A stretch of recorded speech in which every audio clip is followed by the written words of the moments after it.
Well, welcome back to Great Day, Washington. This week, 600-plus advocates gathered on Capitol Hill to meet with members of Congress and to educate them about the important issues at stake for people living with HIV and AIDS in the United States. The event was put on by AIDS United, based here in D.C., and the Elizabeth Taylor AIDS Foundation. And joining us right now are two representatives, Quinn Tivey and Jesse Milan. Is it Milan? Milan. Milan, okay. Okay, there you go. I messed up one name. That's, I guess, 50%. Not bad. Gentlemen, thanks for coming in. Thank you. Tell us about this, the problem about HIV in D.C. and the nation.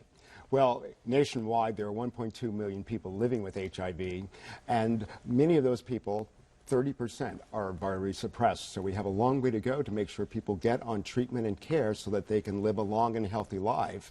And that's what treatment is all about. Viral suppressed is good or bad? Viral suppression is very good because it means that the virus is no longer replicating itself and destroying your immune system and leading to an AIDS diagnosis that then, of course, can lead to death. And Quinn, your grandmother was Elizabeth Taylor. You say you were very close to her, and you're continuing her work and her legacy by being on Capitol Hill and in Washington. Tell me about that work, and what did you say to lawmakers? Well, you know, after she co-founded AMFAR, she went on to create her own foundation of her own name, the Elizabeth Taylor AIDS Foundation. And that focuses on direct care, prevention, treatment, education, and advocacy. And it's, of course, the advocacy component that brings us here this week. So we were meeting with lawmakers along with my cousins and over 600 other activists talking about protecting health care for all, but in particular for people living with HIV, comprehensive sex ed for youth, which incidentally people under 25 are one of the highest groups for new infections. Really? Major concern. And then, of course, also budget concerns, particularly in this political climate, and also HIV criminalization reform, which has become a major focus of the Elizabeth Taylor AIDS Foundation.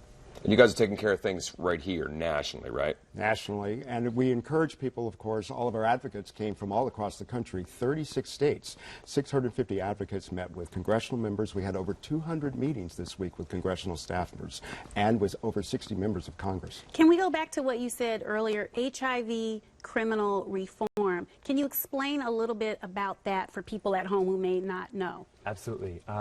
What we're talking about when we say HIV criminalization reform is in reference to 32 states here in the U.S. and 2 territories that include laws that allow for the criminal prosecution of somebody based on their HIV status, as opposed to something specific to an alleged crime. And of course, these laws were originally written in many cases in the 80s when people didn't have a clear understanding of HIV, scientifically and medically speaking. But what we have found now is that the laws themselves have fallen way behind in terms of science. For example, somebody could be sentenced to, I've heard, up to 35 years in prison for spitting on someone, even though we know, of course, that HIV cannot be transmitted through saliva, and that anybody else accused of spitting on somebody might not even be slapped with a $20 ticket. So these laws were written before people even understood how the disease was transmitted. That's right. So the science has advanced so much, and we know so much more, but many of those laws are now 20 and 30 years old.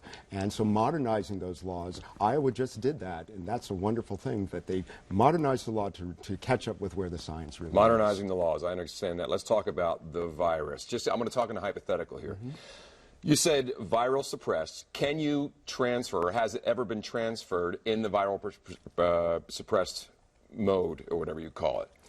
So achieving viral suppression is the gold standard because statistically there's a small amount of the virus in your body, but so small that transmission to someone else is literally not possible. So I see a window, a tiny little window where AIDS can go away. If everyone who has it, that knows it, gets suppressed, and it's done. And so when we're talking about getting to the end of AIDS, we're talking about no more deaths from AIDS because people are virally suppressed, and no more new infections. And we're working really hard. In fact, new infection rates have been going down by 20% in just the last couple of years.